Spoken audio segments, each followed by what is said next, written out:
Hey everyone, in this video we'll learn how to set up and initialize an NGRX store in an Angular 18 app.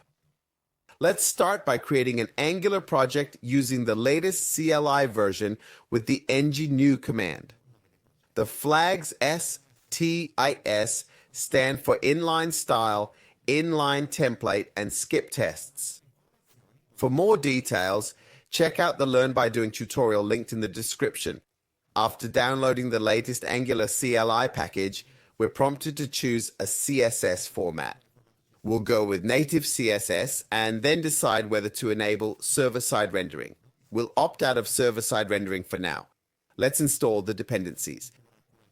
It'll take a moment, then we'll open the project in our preferred editor, WebStorm in my case. Now let's open the terminal and install NGRX dependencies using the ng-add command. In this case, Angular and NGRX store allows us to install the latest NGRX version, but that's not all. Angular also auto-configures the project. It not only installs the dependency, but also modifies the app.config file, as we'll see soon.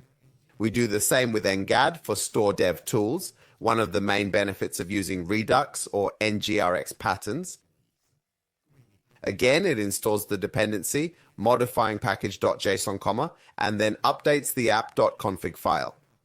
Let's look at this file now.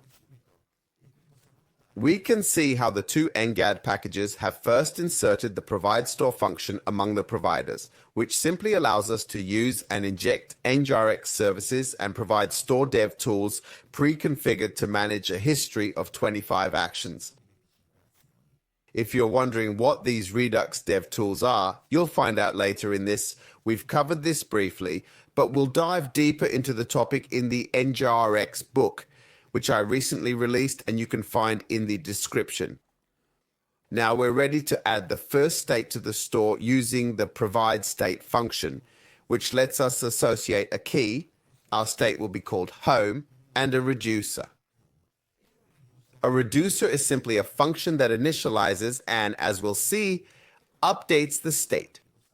In this case, we're saying that the home state should contain an array of numbers 1, 2, 3. Great, we're done with that. Now first, you need to install the Redux DevTools Chrome extension. This will let you open Chrome's DevTools or your browsers and access a new Redux tab to debug and inspect your state. Once installed, we can start the project as usual with npm start, open it on localhost 4002, and find a Redux tab in your browser's DevTools. In this extension, you'll find various information, including what we're interested in. The State tab, which contains the store we just initialized with the home state and values 1, 2, and 3. If it's not clear, this is explained in more detail in the free chapters on Horror by Doing. A store is simply a set of small states managed by reducers, representing the app state that will be globally accessible throughout the application. In the next videos, we'll analyze actions, selectors, and various NGRX utilities. For more info, visit the Horror by Doing website and check out the NGRX book, also available via the short link ngrx.it.